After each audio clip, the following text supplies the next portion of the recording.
Hello students, welcome to Pharmacy Notes by US. Today we discuss course dispersion emulsion part 3. Let's start.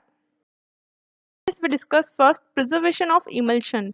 यानी कि अगर अपन ने emulsion बनाया है तो उसके अंदर माइक्रो ऑर्गेनिज्म की ग्रोथ भी हो सकती है जो कि अपने emulsion को कंटामिनेट कर सकती है। और अगर emulsion कंटामिनेट हो सकता है तो उसके अंदर कुछ चेंजेस आ सकते हैं, लाइक फिजिकल सेपरेशन हो सकता है फेजेस का, डिस्कलरेशन हो सकता है, गैसेस रिलीज हो सकती है, कोई स्पेसिफिक ऑर्डर क्रिएट हो सकता है, या फिर उसकी विस्कोसिटी में कोई भी चेंजेस आ सकते हैं। इसलिए उस इमल्शन का प्रिजर्वेशन ज़रूरी है ताकि अपन चाहते हैं कि जो इमल्शन अपन ने बनाया है वो एट द एंड या उसकी शेल्फ लाइफ तक भी उतना का वैसा रहे। बट अपने को पता है कि अगर उसके अंदर माइक्रो ऑर्गेनिज्म की ग्रोथ होती है या फिर बैक्टीरिया उसके अंदर ग्रोथ करते हैं तो वो नॉन आयनिक या फिर एनायनिक इमल्सिफाइंग एजेंट्स को डिग्रेड करेंगे, ग्लिसरीन या फिर वेजिटल गम्स को डिग्रेड करके सिस्टम के अंदर उसको डिटोरिएट करना शुरू कर देंगे। इसलिए जब भी अपन इमल्शन बनाते हैं या कोई भी अपन डोजेस फॉर्म बनाते हैं तो वहाँ पे अपने को प्रिकॉशंस भी रखने पड़ेंगे, साथ ही प्रिजर्वेटिव भी डालने पड़ेंगे ताकि जो सिस्टम है उसकी शेल्फ लाइफ या उसकी स्टेबिलिटी काफ़ी समय तक रहे। प्रिकॉशन की बात करें यानी कि अपन चाहते हैं कि उसके अंदर शुरू से ही कंटामिनेशन ना हो, उसके लिए अपने को कुछ चीज़ों का ध्यान रखना होगा, जैसे कि अनकंटामिनेटेड रॉ मटेरियल का यूज़ करना, लाइक जो भी अपन प्रोडक्ट्स या एक्सिपिएंट्स यूज़ कर रहे हैं इमल्शन के लिए वो शुरू से ही अनकंटामिनेटेड हों। उस समय अगर उसमें ग्रोथ हुई माइक्रो ऑर्गेनिज्म की तो अपना इमल्शन बहुत ही जल्दी खराब हो जाएगा। दूसरा, एडिशन ऑफ प्रिजर्वेटिव एजेंट। अपन ने बनाया स्टेबल इमल्शन है बट अपन चाहते हैं कि वो 2 साल 3 साल तक उसी स्टेट में रहे, वैसे के वैसे प्रॉपर्टीज़ को उसके अंदर रहे, तो उसके अंदर अपने को प्रिजर्वेटिव भी ऐड करना पड़ेगा।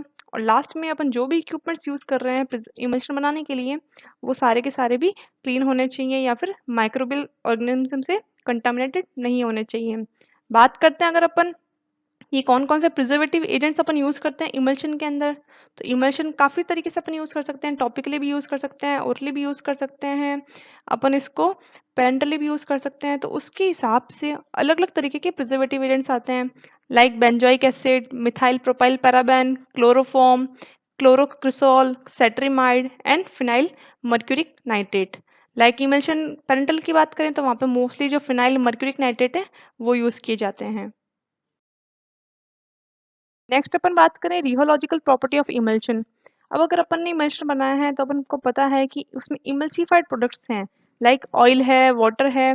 इन सब के अंदर अपने को एक चीज़ ध्यान रखनी पड़ेगी कि इमल्शन बन रहा है, प्रोसेसिंग भी हो रही है, अपन उसे सिस्टम से पोर भी कर रहे हैं, उसको अपन पेरेंटली भी यूज़ कर रहे हैं, उसे अपन ओरली भी यूज़ कर रहे हैं और उसको अपन टॉपिकली भी यूज़ कर रहे हैं। तो यहाँ सब जगह एक चीज़ फैक्टर इफेक्ट करेगा विच इज़ विस्कोसिटी, यानी कि सब जगह उसकी applying viscosity is different.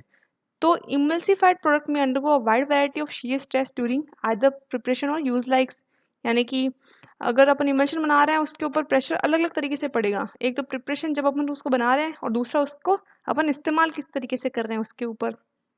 Example की बात करें तो flow of parental emulsion through a hypodermic needle, यानी कि इमल्शन को अगर अपन पेरेंटली दे रहे हैं तो उसका हाइपोडर्मिक निडल से फ्लो कैसा है, वो भी रियोलॉजिकल प्रॉपर्टी एक मैटर है इमल्शन का। दूसरा, अगर अपन इमल्शन को बोतल या ट्यूब से निकाल रहे हैं तो कितने प्रेशर से कितना अमाउंट ऑफ इमल्शन बाहर की तरफ निकलेगा, कितनी क्रीम बाहर की तरफ निकलेगी, ये भी उसका एक पैरामीटर होता है। तीसरा, जब अपन उसको माइलिंग ऑपरेशंस में या मिक्स कर रहे हैं इंडस्ट्री के अंदर तो कितना प्रेशर अपने को जनरेट करना है उसको इवनली मिक्स करने के लिए, ये भी उसका एक रियोलॉजिकल पैरामीटर होता है। ये किन किन चीज़ों पर डिपेंड कर सकते हैं, पहली बात तो फेज वॉल्यूम रेशियो कितना है, यानी कि डिस्पर्स फेज कितनी है, डिस्पर्शन मीडियम कितना है, उसके हिसाब से उसकी जो विस्कोसिटी है वो इफेक्ट करती है।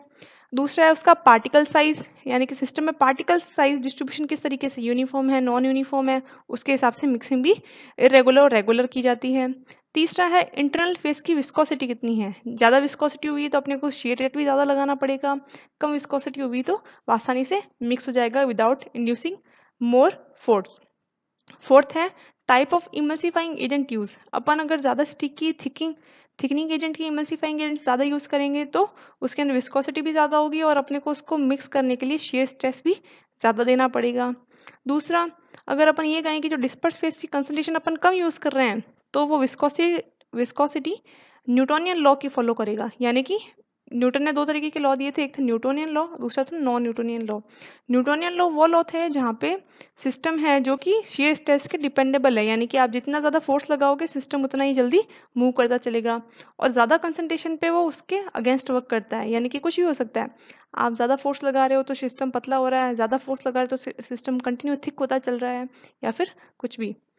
इसलिए ये सारी फैक्टर्स जब अपन इमल्शन बना रहे हैं तो उसकी विस्कोसिटी पैरामीटर्स में अपने को देखनी पड़ती है कि अपन को उस इमल्शन का किस किस तरीके से यूज़ करना है, तो उसकी विस्कोसिटी किस किस तरीके से हो सकती है। दूसरा, कौन कौन सी चीज़ें अफेक्ट करती है उसकी विस्कोसिटी को, तो अगर ज़्यादा और कम करनी है तो अपन इन फैक्टर से उसको मॉडिफाई भी कर सकें।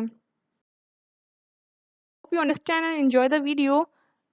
Please like, share and subscribe. Thank you.